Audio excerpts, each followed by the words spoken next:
Good morning, Doyle. How are you? We're great. Good. Hey, why don't you take a minute, introduce yourself to the community? Tell us a little bit about yourself and the area that you serve in. Well, I'm Doyle Eldridge, and I'm the children's pastor at Heartland Church in Winter Haven, Florida. And just to give you a little bit of background about myself, I've been in ministry actually since 1979. Started out in student ministries and did student ministries until 1988. And 1988 took my first children's pastor's job, and in Wow. 1989 we launched our first Awana program and been doing Awana ever since. What has this season in COVID looked like for your church? Well, Melanie, we shut down our Awana ministry and actually church when the country shut down back in March. I think we had 8 or 9 more Awana nights left when this all happened, and it was definitely discouraging. For us, we were on the home stretch, and things were going great. Numbers were great. Kids were excited. Our Awana ministry, we averaged about 225 kids at our club last year. And, when that shut down, we had to quickly think about what are we going to do? How are we going to finish this thing? Kids were excited.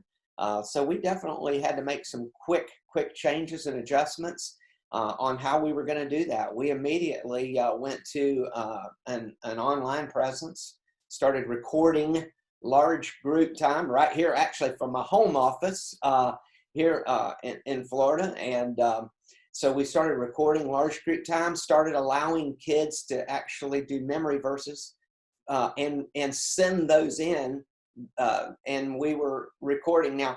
And then to make it exciting for the kids too, to buy in and listen, actually, even to our large group lesson, we did something really cool. Or I did something really cool because it was shut down. We're shut down. But I actually taught a little series during that time online. And at the end of my teaching, I actually came up with about 7 or 8 questions from the large group lesson. And I literally let the kids go on their parents' social media and answer questions. And the first 3 that got my questions right, and they had to watch the video to the end to get it, I actually said that on the next day, I would actually deliver some toys from our big country store to their house. So I literally was getting in my truck, heading all over the county, dropping off toys at doors, and kids were excited. It really got them pretty excited about it. So that's kind of how we finished this last Awana year. That is so neat. So Doyle, help us then fast forward a little bit. What then did it look like for you guys to think and consider restart? And when was that? Well, listen, we're in Florida.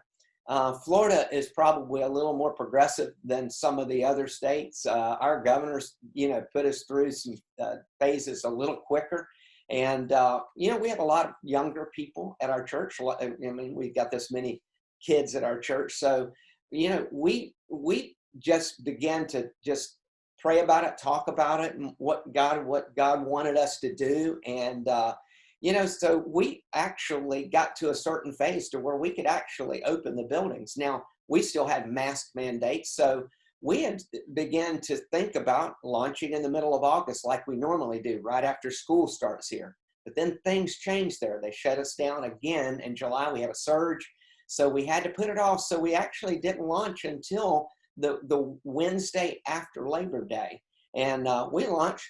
Kids had to wear masks. We had to wear masks for a while, and and we we changed the way we did things at our Awana Club, and separated chairs and large group times, and just did things a little bit different, just to make it work. So as you anticipated starting, obviously there was a little momentum there as you thought you were going to start, and then the brakes got put on, and then you were given another launch date. In that period of time, what were the biggest hurdles facing your ministry restart? Okay, so in the middle of August, when we were getting ready to start, I began to reach out to my leadership team and to try to find out who's coming back.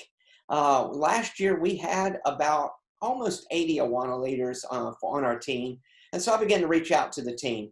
And the more I kept reaching out to the people were really tired of being indoors and tired of being stuck in, and they were excited about kid ministry again. So I literally only lost about 6 Awana leaders.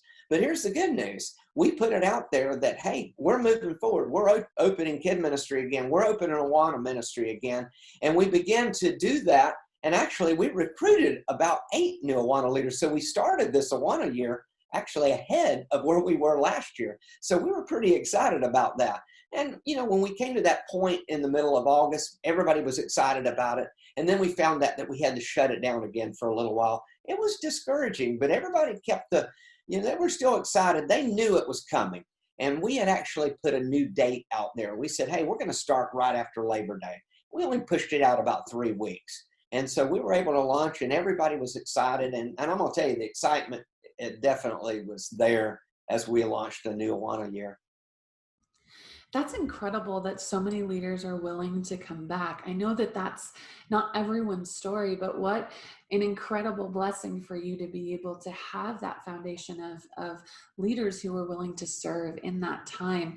Well, I know that in 2020, communication with leaders can often feel difficult because, well, COVID. I feel like that's just the thing that everybody says, like something goes wrong and we blame it on either 2020 or COVID or a combination of the two, right? So what has it looked like for you to stay connected with those leaders in 2020? Well, in our, like I said earlier, in our church, a lot of our people are really connected on social media. So we actually have a Facebook group page, and we connect through that group page. When you have 80 leaders, it's not like I can pick up the phone and call 80 people and say it all again. There's a lot of ways to connect, and so we try to connect in every way that we can. We have text in church, so we do a little bit of text in church, but by and large, most of our leaders are a part of the group page, and they respond that way. Listen, I've been at Heartland for 10 years as the children's pastor, and my leaders are very close to me, and not a day goes by that I don't hear from probably 8 to 10 of my leaders. Some way or another, they're asking questions, and they're not shy about that. And that's the relationship that we've built, is to wrap around the leaders. Listen, to have a great Awana ministry, you got to have great leaders, and you've got to be connected with your leaders. And that's been the most important thing, is to stay close with the leadership team. COVID may have shut down our methods, but COVID has not shut down our mission. Thank you for the way that you're leading your community, and thank you for being with us here today. Thank you so much. I appreciate the opportunity to be able to share, and may God continue his mission through all of our churches and through our Awana clubs nationwide.